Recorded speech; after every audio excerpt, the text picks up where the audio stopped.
Good morning students.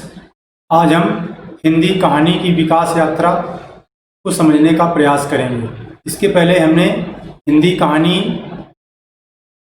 लेखन की विधा, कहानी के मूल तत्व, कहानी कैसे लिखी जाती है, कहानी विधा का इतिहास क्या है, उसको जाना। तो आज हम इसमें कहानी के विकास के विषय में समझने का प्रयास करेंगे। इसमें हम अलग अलग युग की अलग अलग साहित्यिक प्रवृत्तियों और उनकी विशेषताओं और प्रमुख कहानीकारों के बारे में जानेंगे। सबसे पहले जो कहानी का युग प्रारंभ होता है, प्रेमचंद पूर्व युग के नाम से जानते हैं, जो 1901 से 1915 तक इसको हमने कैटेगराइज किया है। प्रेमचंद पूर्व युग में रोमानियत, आदर्शवाद, मनोरंजकता ये विशेषताएं थीं। इस युग की कहानियां शिक्षित वर्ग को ज़्यादा प्रभावित नहीं कर पाईं। ये काल हिंदी कहानी का शैशव काल कहा जा सकता है। इस युग में 11 वर्ष का समय रामचंद्र शुक्ल की दुलाई वाली बंग महिला, ग्राम जयशंकर प्रसाद की राखी बंद, भाई वृंदावन लाल वर्मा की उसने कहा था चंद शर्मा गुलेरी की ये कहानी है।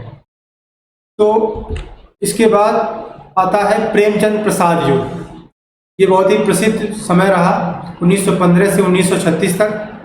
इसमें जो मूल प्रवृत्तियां या विशेषताएं रहीं वो समाज सुधार, आदर्शवाद, वैयक्तिकता, अनुभूत सत्य, आम आदमी के जीवन का यथार्थ व उसके जीवन के अंतर्द्वंद को कहानी का मूल विषय बनाया गया।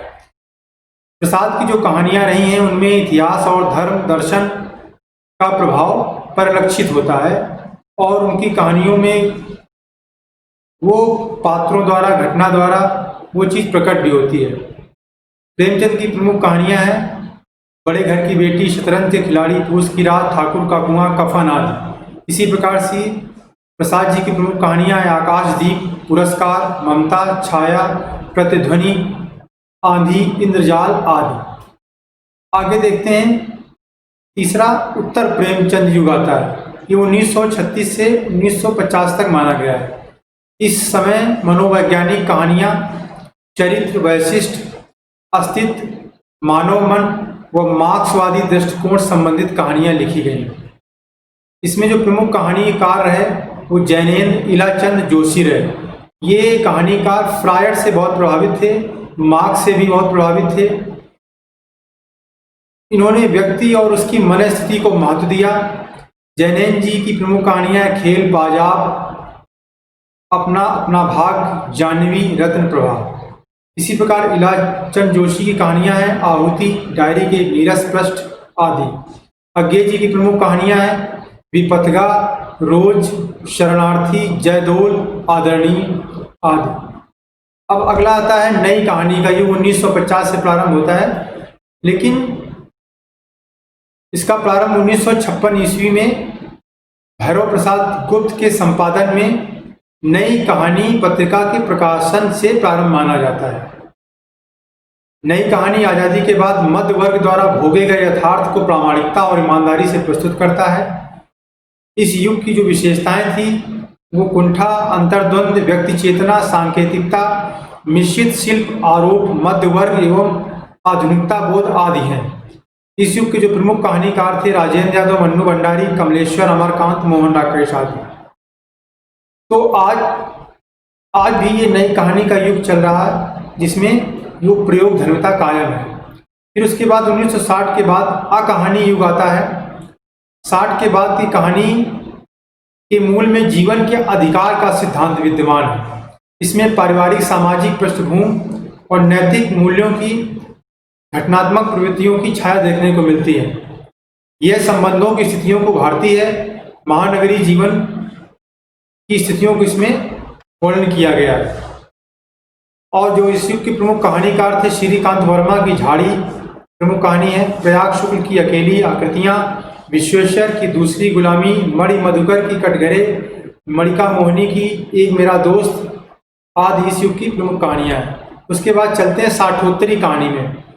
इस युग में अनुभव की प्रामाणिकता, भोगे गए यथार्थ जैसे विषयों को केंद्र में रखा गया।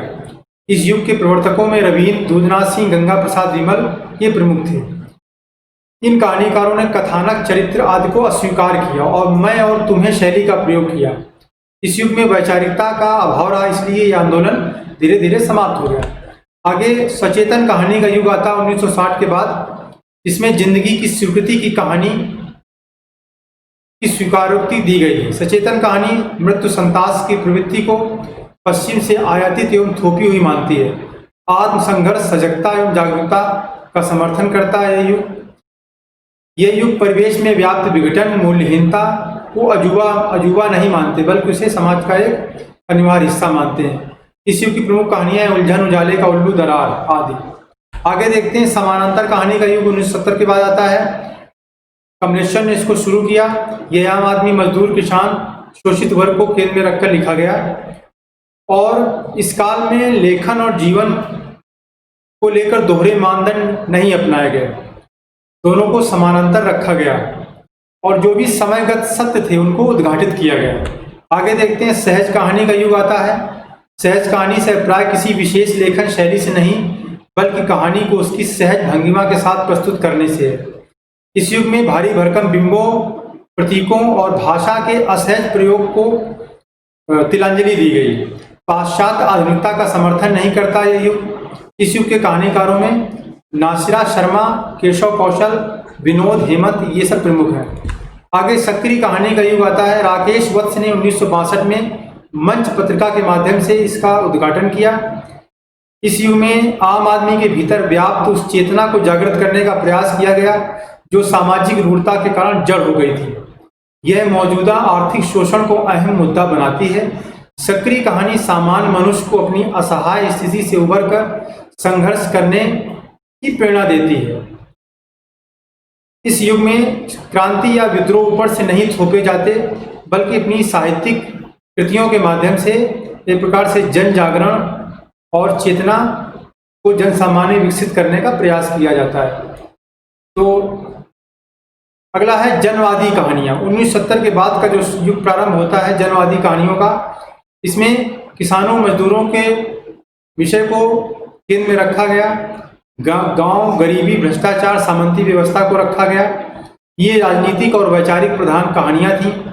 इन कहानीकारों में नमिता सिंह, इजराइल, नीरज सिंह, सूरज पालीवाल आदि प्रमुख कहानीकार हुए हैं। तो कहानी की जो विकास यात्रा है इस प्रकार से आगे बढ़ती है। आज के लिए इतना ही। धन्यवाद।